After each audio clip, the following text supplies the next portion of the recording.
Nano technology হচ্ছে যখন আমরা 1 ন্যানোমিটার থেকে 100 ন্যানোমিটার অর্থাৎ 0.0000001 থেকে 0.00001 মিলিমিটারের কোনো পদার্থ নিয়ে কাজ করি। মানে বুঝতে পারছো কতটা ছোট। আজ আমরা জানবো আমাদের ডেইলি লাইফে ন্যানো টেকনোলজির ব্যবহার কত। 1945 সালে যে বিশ্বের প্রথম কম্পিউটার আবিষ্কার হয়েছিল সেটা ছিল একটা পুরো ঘরের মতো বড়, কিন্তু আজ আমরা তার থেকে অনেক বেশি শক্তিশালী আর ছোট কম্পিউটার আমাদের পকেটে নিয়ে ঘুরি।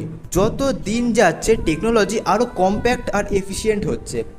এর কারণ হচ্ছে ন্যানো টেকনোলজি। আমাদের ফোনে স্ন্যাপড্রাগন, ডাইমেনসিটি, বায়োনিক যাই প্রসেসর থাকুক, আমরা শুনি সেটা হচ্ছে 5 ন্যানোমিটার, 4 ন্যানোমিটার চিপসেট বেসড।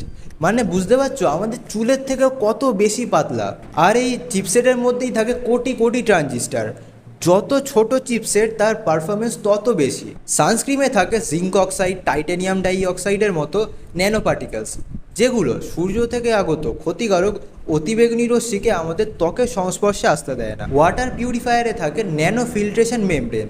এটা হচ্ছে ন্যানো পার্টিকেল দিয়ে তৈরি একটা পর্দা, যেটা জল থেকে ক্ষতিকর পদার্থগুলোকে ছাঁকনির মতো ছেঁকে আলাদা করে দেয়। নেক্সট পার্টের জন্য এক্ষুনি ফলো করে নাও। Thank you.